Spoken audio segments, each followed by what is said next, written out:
Hey guys, good morning, welcome back to my new blog. কেমন আছো তোমরা সকলে? আশা করি সকলে খুব ভালো আছো, আমরাও কিন্তু ভালো আছি। সকলে সুস্থতা কামনা করে ফ্রেশ একটি ব্লগ স্টার্ট করে দিয়েছি। তো তোমরা দেখতে পাচ্ছ, তো সবাইকে গুড মর্নিং। দেখতে পাচ্ছ মামামের কাছ থেকে আমি ব্লগটা স্টার্ট করছি। দেখো মামাম ঘুম থেকে উঠেই তোমাদের সামনে এসেছে। মামামের কাছ থেকে ক্যামেরাটা অন করেছি, দেখতে পাচ্ছ তোমরা। মামাম হাতে ব্রাশ নিয়ে দুষ্টুমি শুরু করে দিয়েছে। মামামকে ব্রাশ করতে বলছি তো করবে না, একটু দুষ্টুমি করবে। তারপরে দেখো এই যে তোতাটা নিচে যে পড়ে রয়েছে সেটা হচ্ছে ঘরে টাঙানো ছিল, সেটা হচ্ছে জানলা দিয়ে বাইরে ফেলে দিয়েছে। আর দেখো কতগুলো খেলনা রয়েছে গামলা ভরে। আর এখন দেখো সকাল সকাল সাইকেল নিয়ে বসেছে। আর এতগুলো খেলনা রয়েছে, সারাদিন এই খেলনাগুলো ফেলতে থাকে আর আমি সবগুলো গোছাতে থাকি। মানে সারাদিন কতবার যে ফেলে তার কোনো ঠিক নেই, মানে সে এগুলো করতেই একটা বেলা আমার কেটে যায়। তারপরে দেখো আমি স্নান করে চলে এসেছি, মানে স্নান করে পুজো দিয়ে এলাম। আর এত গরম লেগেছে, প্রচণ্ড গরম লেগেছে, তার জন্য আমি ফ্যানের সামনে একটু বসেছি। তো ফ্যানের সামনে বসে তারপরে হচ্ছে সবার কাজবাজ হয়ে গেছে। তারপরে দেখো আমি মেহেন্দি পরেছিলাম কালকে দুপুরবেলা। তো দেখো দুপুরে 10 মিনিটের মতো রেখেছি, আর মেহেন্দিটা খুব একটা কালার আসেনি, বলতে গেলে তাও ভালোই এসছে। আর কেমন হয়েছে মেহেন্দিটা তোমরা অবশ্যই জানাবে আমাকে। তো সবার কাজ বাজ যেহেতু হয়ে গেছে, কাজের মাসিরও কাজ হয়ে গেছে আর আমারও কাজ হয়ে গেছে। তারপরে দেখো রান্নাঘরে চলে এসেছি। তো রান্নাঘরে এসে তোমাদেরকে এই ফলটা দেখাচ্ছি। কে কে চেনো অবশ্যই তোমরা জানাইও আমাকে। তো আমি তো চিনি না, কোনোদিনও খাইনি, দেখেছি বাট খাইনি। তো মা নিয়ে এসেছে বাজার থেকে রাতে। তো একটা কেমন নষ্ট হয়ে গেছে আর একটা ভালো রয়েছে। তো মা বলছে খেয়ে দেখবা ভালো লাগবে। তো আমি বলছি আমি কোনোদিনও খাইনি, আমি খেতে পারবো না। তো তোমরা খেয়ে নিও। তো মা বকছে যে বছরের ফল খেতে হয়। তো যাই হোক একটু মুখে দিয়ে ফেলেছি, খুব টেস্ট মনে হলো না আমাকে। তারপরে দেখো কড়াই চাপিয়ে দিয়েছি। আর দেখো পেঁয়াজ লঙ্কা কেটে আদা মানে আটা দিয়ে আর লবণ দিয়ে মানে চিনি দিয়ে সব দিয়ে মানে গোলা রুটি করছি, কারণ এইটা না খেতে না ভালোই লাগে। আর মাম্মাম খুব মানে ভালোবাসে এটা খেতে, আমারও ভালো লাগে। আর হচ্ছে কাজের মাসিটা যে আসে ওনারও ভালো লাগে। আর আমার দিদাও এসেছে, আমার দিদাকেও এটাই দিয়ে দেবো, কারণ 4টে বানাবো আর সবাই মিলে খেয়ে নেবো সকালের ব্রেকফাস্টটা। সকালের ব্রেকফাস্ট বলতে কি, সকালে চা বিস্কিট সবাই খেয়েছি, আর 10টার দিকে এই যে এটা বানিয়েছি। এটা বানিয়ে সকলকে খাইয়ে দেবো, মামামকে খাইয়ে দেবো, আমিও খেয়ে নেবো। আমি তো মানে আচার দিয়ে খেতে আমার ভীষণ টেস্ট লাগে, তো আমি আচার নিয়ে খাবো। আর হচ্ছে সবাইকে হচ্ছে আম কেটে দিব। আর আমার আচার দিয়ে খেতে ভালো লাগে। আর আচার খেতে কে কে পছন্দ করো তোমরা কিন্তু আমাকে জানাইও। তারপরে দেখো আমি রুটিটা মানে কড়াইয়ে দিয়ে হাত দিয়ে ছড়িয়ে দিচ্ছি, কারণ এক জায়গায় যদি পড়ে থাকে তাহলে মোটা হয়ে যাবে আর কাঁচা কাঁচা ভাব থেকে যাবে ভিতরটায়। সেই জন্য হচ্ছে হাত দিয়ে চারিদিকে ছড়িয়ে দিচ্ছি। আর এদিকে এরা তোড়জোড় করে লেগে পড়েছে শাক সবজি কাটার জন্য। দেখতে পাচ্ছ তোমরা, আমি দেখিয়ে দিচ্ছি। এই যে দেখো আমার দিদা কাটতে বসছে বাঁধাকপি, বাজার চলে এসেছে, তো তোড়জোড় করে লেগে পড়েছে কাটার জন্য। তো দেখতে পাচ্ছ তোমরা বাঁধাকপি কাটতে বসছে আমার দিদা। আর হচ্ছে বাজারে নিয়ে এসেছে পাট শাক, আর হচ্ছে পটল আছে, করলা ভাজা হবে। হ্যাঁ, বাট আজকে এগুলোই রান্না হবে, বেশি কিছু না। তারপরে দেখো আমাদের পাশে বাড়ি এই দিদিভাইটা আমাকে এগুলো এনে দিল। এগুলো হচ্ছে থানকুনির পাতার ডান্টিগুলো। এগুলো বলছে এগুলো তুমি চচ্চড়ি করিও, এগুলো টেস্ট হয় খেতে। তো আমি বললাম যে ঠিক আছে এনে দিও। তারপরে বললাম যে এনে দিও, খেয়ে করে দেবো। তারপরে দেখো এনে দিয়েছে। তো এগুলোরই চচ্চড়ি হবে। আর ভাত মানে এটার চচ্চড়ি কোনোদিনও খাইনি আমি, তারপরে রান্না করে দেখি কেমন হয়। তারপরে দেখো বললামই তো এটা আমি আচার দিয়ে খাবো। তো দেখো আমার থালটাতে আমি আচার নিয়েছি, আর হচ্ছে রুটিটা আছে আমার, আর একটা টুকরা আম নিয়েছি ব্যাস। তারপরে দেখো এটা যে আমাদের হবে আমরা কোনোদিনও ভাবিনি। দেখো এটা কি জানো তো, এটা হচ্ছে 30 কেজি দুধ। মানে তার আগের দিন আমাদের অর্ডার ছিল, মানে অর্ডার আছে 24 তারিখে, কারণ 30 কেজি দই নিবে, তো 30 কেজি দুধ নেওয়া হয়েছিল।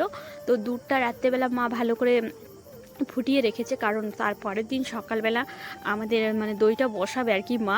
তো সেই জন্য দুধটা ভালো করে ফুটিয়ে টুটিয়ে রেখেছে, বললো যে দুধটা জাল টাল দিয়ে রেখে দিই, মানে সকালবেলা মানে সব কিছু রেডি করে দুপুরের দিকে দইটা বসিয়ে দেবো। আমি বললাম যে ঠিক আছে। তারপরে সকালে ঘুম থেকে উঠে দেখি সবাই অবাক হয়ে গেলাম, কারণ দুধটা যখন সকালবেলা উঠে জাল মানে মা জালে বসিয়েছে, তারপরে দেখছে যে দুধটা ফেটে গেল। এত মন খারাপ হয়ে গেল সবার, যে এতগুলো দুধ ফেটে গেল। মানে এত মন খারাপ হচ্ছে যে কেন ফেটে গেল, এরকম তো কোনোবার হয় না, এবার কেন এরকম হলো, মানে এরকম আর কি ব্যাপারটা। তো সবারই মনটা খারাপ হয়ে গেলো। আমি তো দেখে মানে চমকাই গেছি যে এমন তো কোনোদিনও হয়নি, কারণ আজকে প্রথমবার এরকম হয়েছে। তো যাই হোক, সেটা কোনো বড় ব্যাপার না। তো এটাও হচ্ছে কাজে লেগে যাবে মিষ্টিতে। বাবা বললো যে থাক, কিছু করার নেই, কি করা যাবে। তো এটা হচ্ছে মিষ্টি বানিয়ে নেবে, কারণ মানে এটা ফেলা যাবে না, এটা দিয়ে মিষ্টি হয়ে যাবে। তাও মানে তার সত্ত্বেও আর কি বলো তো, মানে যেহেতু অর্ডারটা নেওয়া হয়েছে 24 তারিখে নেবে আর কি দইটা, তো সেই জন্য মানে তাড়াহুড়ো করে আবার বসাতে হবে। সবচেয়ে বেশি মায়ের মনটা বেশি খারাপ হয়েছে, কারণ এত খাটনি করে রাত্রে কিন্তু প্রচণ্ড গরম ছিল, গরমের মধ্যে এতগুলো দুধকে জাল দিয়েছিল, মানে সব কিছু রেডি করে রেখে দিয়েছিল যে সকালবেলা মানে আর কি বসাবে। তো যাই হোক, ফেটে গেল, কিছু করার নেই। তারপরে হচ্ছে আবার থেকে দুধওয়ালাকে অর্ডার দেওয়া হলো যে আরও 30 কেজি দুধ দিয়ে যাবেন। তো দুধওয়ালাকে অর্ডার দেওয়া হয়ে গেছে। তো আর এই ছানাটা হচ্ছে দেখো আমি মানে সবগুলোকে জল ছাড়া করে রেখে দিচ্ছি, কারণ মা আমাকে বলেছিলই যে জলটা আলাদা করে রেখে দেবা, আর হচ্ছে ছানাগুলো আলাদা করে রেখে দেবে। তো দেখতে পাচ্ছ তোমরা যে কড়াইয়ে কতগুলো দুধ ছিল, আর কত সুন্দর করে দুধটাকে জাল দেওয়া হয়েছিল, সাইডগুলোতে লেগে রয়েছে, দেখতে পাচ্ছ তোমরা। আর ছানাগুলোও দেখে হয়তো বুঝতে পারছো যে দেখো কতগুলো ছানা, কতগুলো দুধের কতগুলো ছানা হয়। আর ছানাটাও কিন্তু ভীষণ সুন্দর হয়েছে, মোটা হয়েছে ছানাটা।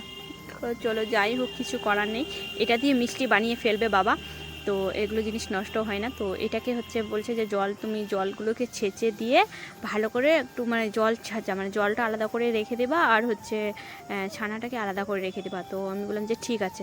তারপরে দেখো আমি হচ্ছে 2 গামলায় দুটোতে ঢেলে নিলাম, তারপরে হচ্ছে জলগুলোকে ছেঁচে মানে শুধু ছানাটুকুই নিয়েছি, আর একটা গামলা এখনও বাকি রয়েছে, কারণ দুটো একসাথে করা যাবে না। তো একটা আলাদা আলাদা করে ভাগ করে আমি বের করে নিচ্ছি, মানে বের করে নিচ্ছি ছানাগুলোকে, মানে ছানাগুলো আলাদা রাখবো আর হচ্ছে জলটা আলাদা রাখবো। তারপরে দেখো ছানাটা আমার আলাদা রাখা হয়ে গেছে, দুটো গামলাতে ছানাগুলো রেখে দিচ্ছি জল ছেঁচে, আর হচ্ছে জলে মানে এটার জলটা আমি আলাদা করে রেখে দিচ্ছি আলাদা গামলায়, কারণ ওটা আবার বাবা এসে ভালো করে ছানার জল দিয়ে ভালো করে ফাটিয়ে নেবে আবার থেকে। তো এইটা হচ্ছে ফ্রিজে রেখে দেবে, আর সব কিছু মেজে ফ্রিজে সবগুলো রেখে দেবে। তারপরে হচ্ছে দেখো এইদিকে আবার এরা রান্নার সব কিছু রেডি করে দিচ্ছে, আমি যেহেতু ওই দিকটা করছিলাম এরা এই দিকটা করছে। দেখো আমার মাম্মাম শাকের ডান্টিগুলো আর হচ্ছে বাঁধাকপির যে খোসাগুলো ছুটিয়েছিল সারিয়েছে, সেগুলো হচ্ছে নিয়ে যাচ্ছে গরুকে দেওয়ার জন্য ওর জেঠি বাড়িতে। তো দুজন মিলে চলে যাচ্ছে গরুকে দেওয়ার জন্য। দেখছো কাণ্ডকীর্তিগুলো দুজনের সারাদিন এরকমই করতে থাকে দুজনে, মানে হাসে হাসে আমি পাগল হয়ে যাচ্ছিলাম যে দুজন মিলে যে এমন করছে, মানে সারা প্রতিদিন এরকমই মানে নতুন নতুন রকমের দুষ্টুমি এদের, মানে মানে নতুন দিন আসে, নতুন নতুন মানে দুষ্টুমি শুরু হয়ে যায়। তারপরে দেখো মামা বিস্কিট নিয়ে বসে গেছে। এই বিস্কিটগুলো কোথা থেকে এলো জানো, ওর পাপা হচ্ছে বিস্কিটগুলো অনলাইনে অর্ডার করেছিল ফ্লিপকার্টে, তো সেই বিস্কুটগুলো আজকে এসেছে। তো দেখো মাম্মাম হচ্ছে নিয়ে খেতে বসে গেছে, কেউ কিন্তু খায়নি এখনও, দেখো নিজের থেকে নিয়ে বের করে খেতে বসে গেছে।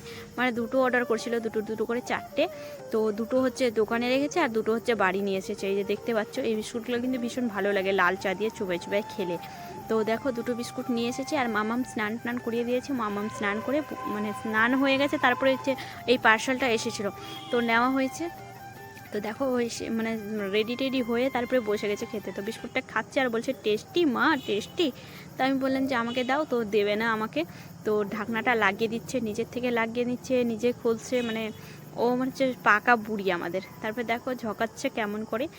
তারপরে দেখো মামামের সাথে দুষ্টুমি করতে করতে এইদিকে আমার রান্নাও কমপ্লিট হয়েছে। বললামই যে ওই যে থানকুনি যে ডান্টিগুলো এনে দিয়েছিলো এটার চচ্চড়ি বানিয়েছি, আর হয়েছে শাক ভাজা, আর করলা ভাজাটা আজকে করলাম না, কারণ এগুলোই হয়েছে সেই জন্য।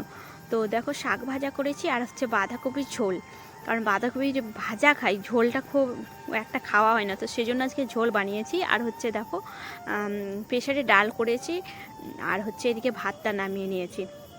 তো চলো এবার খাওয়া দাওয়াটা করা যাক। তারপরে দেখো বন্ধুরা, রান্না টান্না কমপ্লিট তো হয়ে গেছিলো। এবার হচ্ছে খাওয়া দাওয়া সেরে চলে এলাম রান্নাঘরে, কারণ খাওয়া দাওয়ার পরে যা রান্নাঘরটা যে এলোমেলো হয়ে থাকে, আমার তো পুরো বিরক্ত লেগে যায়। কারণ আমার না ভালো লাগে না এরকম রান্নাঘরটা পুরো এলোমেলো ছড়ানো ছিটানো থাকলে, খুব একটা আমার ভালো লাগে না।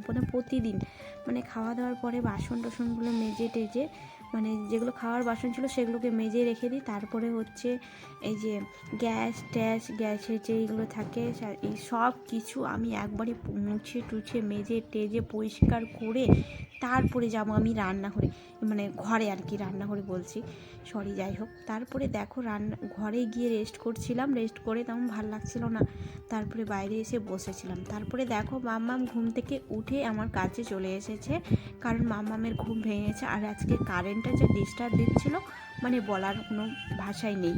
কারেন্টটা এত ডিস্টার্ব দিচ্ছিলো যে মানে গরমে মামামেরও ঘুম হয়নি। তো আমি যেহেতু বাইরে বসে রয়েছিলাম, সবাই মিলে এই যে আমরা গল্প করছিলাম, আমার দিদা, ওই যে কাজের মাসিটা, আমরা তিনজনে মিলে গল্প করছিলাম। রাইনও ছিল না। আর দেখো ছাদে কাপড় চোপড়ও রয়েছে, আর রোদটাও প্রচণ্ড, এখনও কিন্তু রোদটা কমেনি।